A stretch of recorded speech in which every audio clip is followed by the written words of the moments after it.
There's something in the air in Los Angeles, and for the first time in a long while, it's not just the smell of food trucks circling Dodger Stadium or the orange glow of the sunset bouncing off the rooftops of Chavez Ravine. This time, what's in the air is a different kind of tension, a nearly silent unease that every seasoned fan can recognize, the kind of quiet that comes before a storm. And this storm has a name, a date, and a scheduled time, the Major League Baseball Trade Deadline. An event that, on its own, already shakes up the league's backstage like few others. But this year, especially for the Dodgers, it carries even more weight. The team is coming off an uncomfortable string of losses. Since the 4th of July holiday, they've stumbled more than expected. And while it's not time to hit the panic button just yet, people are beginning to question the roster solidity. The looming question is, does this 2025 version of the Dodgers have what it takes to defend the World Series title? The answer, like most things in baseball, isn't simple. But it starts in a very specific place, the bullpen. Because if there's one area the Dodgers can't afford to get wrong anymore, it's that one. And that's where an unexpected name comes into play. It's not Emmanuel Clase. It's not Mason Miller. It's not Joan Duran. The name of the moment, according to none other than Jeff Passan, is Cade Smith. Yes, Cade Smith. A name that probably doesn't appear on hats or bumper stickers of any fan, but one that, according to the reporter, could be the best addition the Dodgers could make at this deadline. It's curious how some players slip under the radar simply because they lack star power. Cade Smith doesn't have a flashy last name, nor does he have a media-friendly backstory. But what he does have, and it's no small thing, is performance. Since the start of the 2024 season, he's posted numbers that any bullpen on the planet would envy. A 2.35 ERA and 12.7 strikeouts per 9 innings. More than just cold stats, those represent dominance, control, and consistency. At 26 years old, Smith has solidified himself as the setup man at high level Guardians, represents a role that's often underestimated, but absolutely crucial in tight games. He enters before the closer, with the responsibility of holding the lead. He's a guy who has to be trustworthy enough not to let the game slip away, even when the score is hanging by a thread. That's where the fit with the Dodgers starts to make sense. Because if there's one thing LA fans have seen in recent months, it's precisely this. The bullpen's inability to hold leads in close games. The starters do their job, the offense puts up runs, and suddenly, here comes a collapse. Unnecessary walks, command errors, home runs in crucial moments. The bullpen has become a chronic problem. A problem that, if not solved, could cost an entire season. Names like Daniel Hudson, Yency Almonte, and even the reliable Evan Phillips have experienced inconsistency. And with so many games being decided by tiny details, the front office knows it can no longer rely solely on internal options.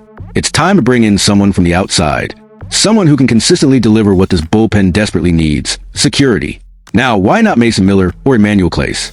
Why not go big on a more recognizable name with more media buzz? Simple. Because the price is too high. Both Miller and Clase are elite relievers, young, under long-term contracts, and in high demand across the league. To acquire one of them, the Dodgers would likely have to part with top prospects, perhaps even names like Dalton Rushing or Josue DePaula, who are integral to the franchise's future.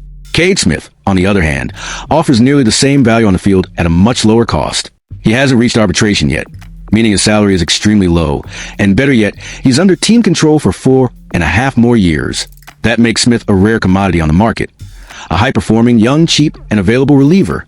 And the most interesting part is that this kind of profile has always been Andrew Friedman's favorite. The Dodgers president of baseball operations built his reputation on spotting hidden gems.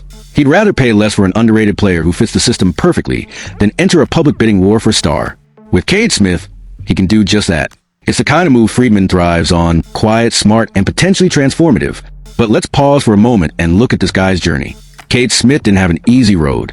He wasn't drafted in the early rounds, and he wasn't seen as a prodigy in high school. He built his career through persistence, discipline, and small adjustments that gradually transformed his arsenal.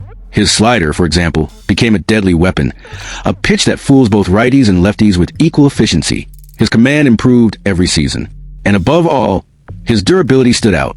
Smith is a kind of reliever who can pitch 70 to 75 games a year without showing signs of wear. That's gold in a league where bullpen fatigue often decides championships.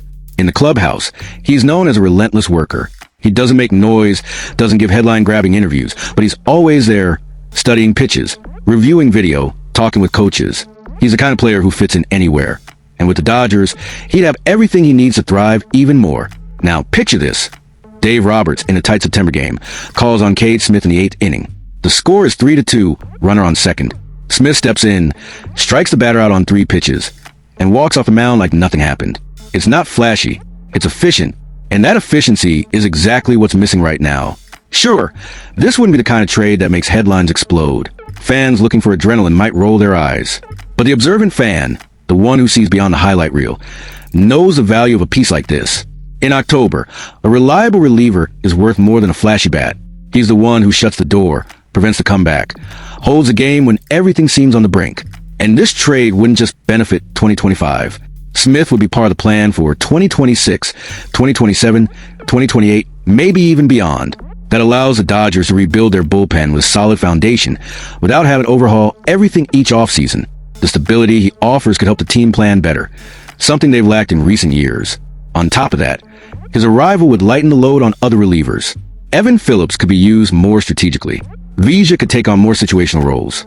The bullpen as a whole would breathe easier and gain confidence. Jeff Passan saw this. And by naming Smith the Dodgers' best fit on the market, he wasn't just analyzing stats. He was reading the moment, the need, and the context. Because what's at stake here isn't just another bullpen arm. It's the ability of a championship team to stay competitive, to fix a weakness without jeopardizing the future, to make a surgical move that could later be remembered as the turning point. The Dodgers don't need pyrotechnics. They need Cade Smith. So what do you think, Dodgers fan? Is this the kind of reinforcement you were hoping to see arrive? Or are you still dreaming of a blockbuster deal? The kind that shakes the league and dominates the headlines?